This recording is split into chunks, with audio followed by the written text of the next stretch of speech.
Pessoal, aqui no registro de linguagem e as funções da linguagem, nós vamos trazer aqui 20 características, são 20 funções.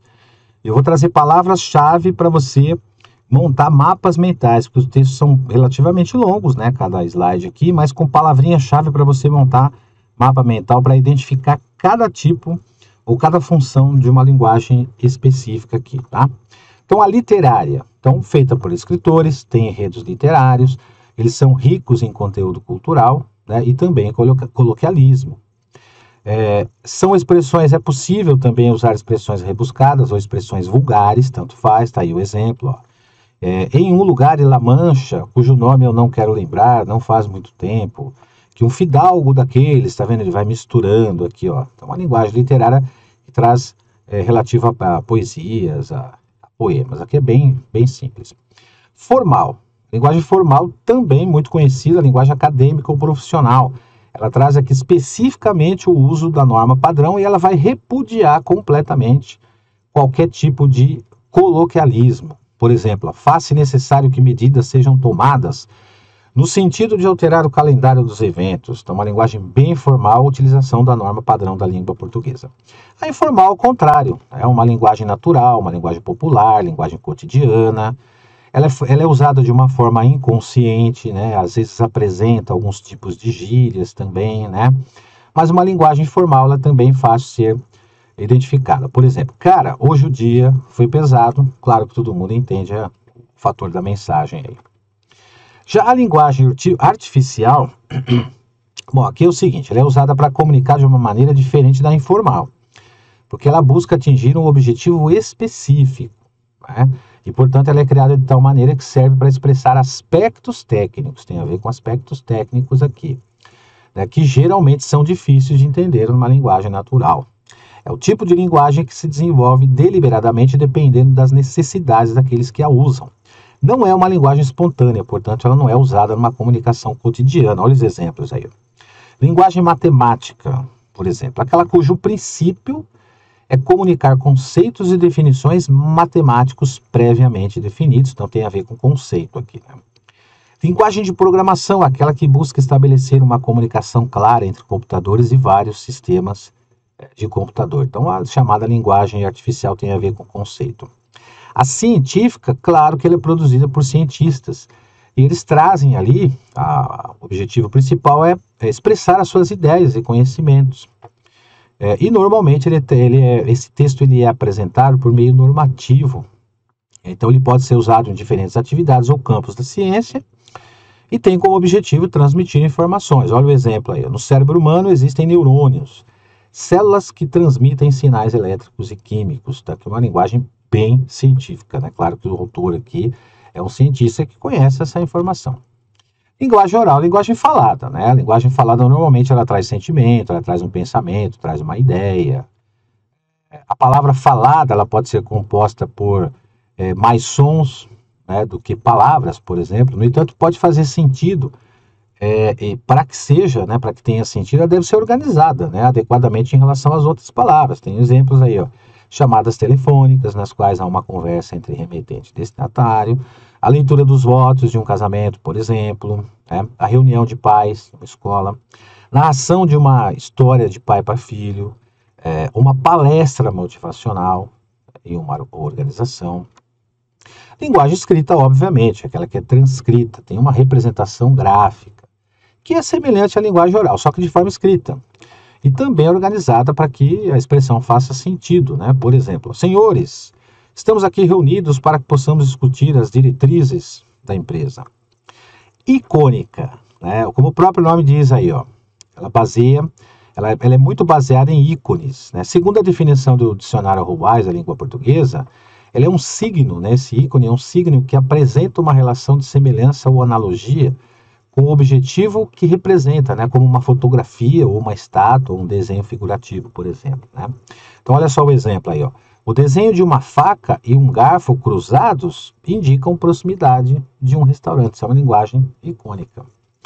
Facial e não verbal, sem necessidade de palavras. Geralmente, a linguagem facial não verbal é usada inconscientemente e está diretamente relacionada aos gestos, formas e movimentos do corpo, é caracterizada pela maneira como movemos os músculos faciais. Tá aí um exemplo simples, né? O bocejar é um indicador de que a pessoa que a emite está sonolenta, cansada, né? Ou entediada. Linguagem facial comercial não verbal. Tipo de linguagem expressada a partir de movimentos do corpo agora, né? Gestos, né? A maneira como andamos, movimento das mãos, os movimentos do rosto e até o cheiro do corpo fazem parte desse tipo de linguagem. Olha o exemplo aí, ó. Quando uma pessoa fica vermelha, é por receber elogios ou por ter cometido um erro, né? Embaraçoso. Linguagem financeira não verbal ou roxêmica, também tem esse nome esquisito aí. Aqui tem a ver com o espaço em que o processo de comunicação ocorre. Ele fala sobre proximidade, como atitudes espaciais das pessoas, distância, né? Tem conotações diferentes dependendo do contexto e da cultura. A distância escolhida para iniciar uma conversa é considerada como uma linguagem não verbal, que denota o relacionamento entre os indivíduos que estão se comunicando e o tipo de mensagem a ser transmitida. Olha um exemplo aí. Quando uma pessoa sussurra algo no ouvido para outra pessoa, observa-se que entre elas existe uma grande confiança, pois a curta proximidade, está aí a linguagem chamada financeira ou não verbal roxêmica, essa curta proximidade é reservada para pessoas muito próximas, né, como familiares, né, amigos. Linguagem egocêntrica, que tem muito a ver com criança. Desenvolvimento integral das crianças. Ela foi nomeada pelo pedagogo Jean Piaget, que concluiu que as crianças eram seres sociáveis, com a capacidade de se comunicar em voz alta consigo mesmos. Então, olha o exemplo aí, ó. É muito comum ver crianças pequenas falando apenas sobre o que pensam ou o que interpretam sobre algo. Mesmo em situações em que estão com outras crianças ou adultos, é comum, né, ver essas crianças falar sobre o quão bem eles fazem alguma coisa, ou quais serão seus planos futuros, né? Quão bem Maria está se comportando, agora vou brincar com as bonecas da vovó, e assim vai. Linguagem indígena, aqui tem que tomar um certo cuidado, gente, uma atenção, porque ela se refere à língua materna falada em uma determinada região ou país específico. Por exemplo, português, né, o português de Portugal, ou o espanhol da Espanha. No entanto, esses idiomas não são mais chamados indígenas dos países que os adotam. Em outras palavras, o português do Brasil não é considerado uma língua indígena ou nativa. Por exemplo, um diálogo em espanhol entre dois espanhóis de Madrid falando sobre o mesmo assunto. Tem a ver com o país, né, exatamente, não é uma linguagem de um índio, por exemplo. Gíria, muito tranquilo aqui, porque ela pertence a um grupo limitado de pessoas ou uma subcultura. Elas são inventadas, né, ou podem não ser inventadas também, e pode ter o seu significado alterado, porque geralmente elas são inventadas, né? Ou aquelas que não são inventadas, elas têm um significado alterado. Essa linguagem, a função é ocultar o real significado das palavras, né, para você poder excluir outras pessoas desse processo de comunicação. Normalmente utilizado entre os jovens. Tá? Então, por exemplo, lá, para de me aperrear, né? Para de me perturbar. Jargão, aqui tem a ver com profissão, uma linguagem específica de determinadas profissões. Aliás, todas as profissões têm os seus jargões. E a função também aqui é excluir outras pessoas daquele processo de comunicação. Por exemplo, um jargão de futebol pode ocorrer entre dois jornalistas esportivos para analisar um jogo. Né? Por exemplo, ali, possivelmente um líbero é escolhido para ajudar a reunir as marcas dos ganchos e assim evitar possíveis contras do rival. Somente pessoas daquela profissão que conhecem esse jargão. Linguagem franca é o tipo de linguagem composta por uma mistura de diferentes línguas. A franca tem a ver com diferentes línguas. Serve como um idioma comum entre pessoas que falam idiomas diferentes. Geralmente é usado em portos, em fronteiras, entre países que falam idiomas diferentes. O crioulo, aí, por exemplo, ou algumas degenerações das línguas vernaculares faz desse tipo de linguagem, né, justamente para poder duas pessoas se comunicarem que falam idiomas diferentes. Por exemplo, o turco ele é uma língua franca, que não é falada apenas na Turquia, mas em muitas partes do Oriente Médio, porque durante o Império Otomano era o idioma usado para os territórios se entenderem. Então é chamada linguagem franca. Linguagem animal também tranquila, né, gente? Faz parte do tipo de linguagem. Normalmente você tem emissão de sinais olfativos, auditivos ou visuais, né? Visualmente muda de uma espécie para outra. O exemplo típico é os cães que se comunicam com outras espécies ou com humanos por meio de pistas visuais, como levantar os ouvidos, abanar a cauda, né? E também rosnar.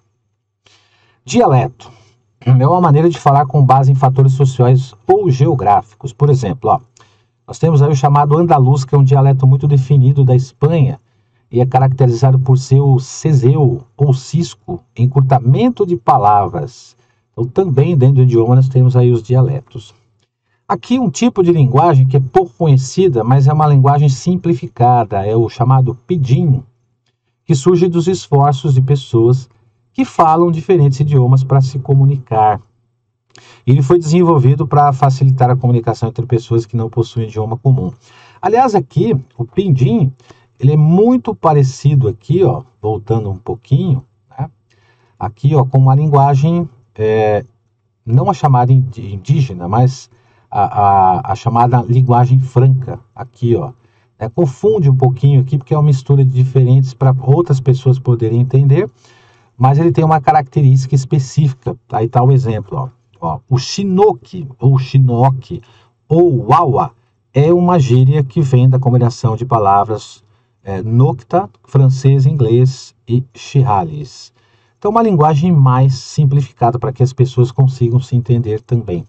Palavra-chave é simplificada. E, por fim, uma outra chamada patóis, né?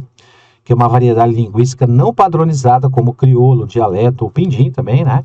Com conotações de inferioridade social.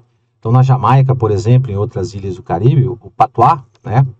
É um idioma crioulo baseado em inglês e é falado também nesses lugares aí.